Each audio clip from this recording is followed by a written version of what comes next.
basta namatyan gani, para makita na to sa mga itsura sa atong mga kaigsunan, kasubok ang itsura. Pero subong daw nagangisi ang ilang itsura. Nagangisi. Buhi mo, buhi. Buhay. Pero balaan ko ning anong nagangisi ni sila kay nanimaho na. Basta nanimaho na gani, luto na. Luto. Luto ng guma. Okay. Sino nakatisting o kining kabalo magpakot-pakot? Sino kabalo magpakot-pakot? Ha? Pakot-pakot lang. Oh. Sino na nakadto sa manugpakot? Wala. pa? Unsay rason ngano magkadto kita sinang gapamakot-pakot? Ha? Anong rason? Para mabalaan. Para balaan. Agud nga mabalaan nato mga kaigsonan ang atong dangatan sa unahan. Labi na yun ang atong kinabuhi nga atong masipti mahibaluan nga kita sa unahan mahimong malikay bisan pa sa kamatayon nining kalibutan. Amin. Aduna ako'y amigo. Nagkadto siya dito sa manugpakot.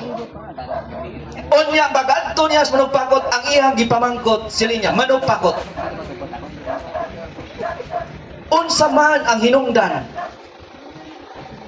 kung ako mapatay, agud nga malikayan ko ining kamatayon, sultihi ako. Siling na sa manugpakot, siling na dong ang hinungdan sa imong kamatayon dong karito. Uli siya. Pag uli niya, tulog siya niya ng gabi una. Pero while niya nagalimtan, ang gisulti sa manugpakot nga ang hinungdan sa imong kamatayon karito. Adto siya sa palengke, brother.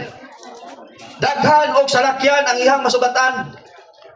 Dili niya malikayan ang kahadlok nga iyang gipati sa dugan samtang iyang masugatan ang salakyan nga nagatuyok ang karito.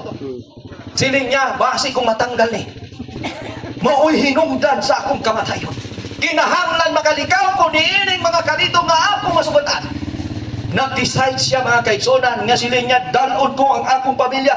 Dili kami dili mo puyo na isulidara. Kay daghang karito ang akong masugatan. Sa bukid. Siya. Bukid. Nagpuyo siya dito sa taas nga bukid. Bukid.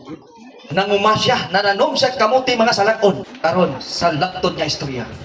Samtang siya nagapanghilamon mga kaigsonan dito sa babaw sa bukid nga way kising karito nga iyang masugatan. Pero ang makasusubo nga balita, napatay siya tungod sa karito. Anong karito ang nag-igo sa iya? Hinungdan siya kamatayon. Karito sa eroplano. Oh, tama. Nahulugan siya karito sa eroplano, maoy hinungdan sa iya kamatayon. Grabe yung... Natanggal ang ko. Pati ka mo hindi. Pati. Ha? Karito mo natanggal eh. Pati. Wala karito ang eroplano? Nakarito ah. Oh, may ara. Pati na lang kamabla. Ang akong tumong mga kaigsonan, bisan diin kita magkanto atong palagyuan ang kamatayon. Wala bisan kinsa ang makapalagyon ini. Patay. Ikaw o ako kitang tanan mamatay sa madagsari nga hinungdan o kaso. Roma sa 23 tungod sa sala mga kaigsonan. Bayan sa salat. Kini ang sala kinahanglan bayda nato sa ginatawag nga kamatayon. Wages of sin.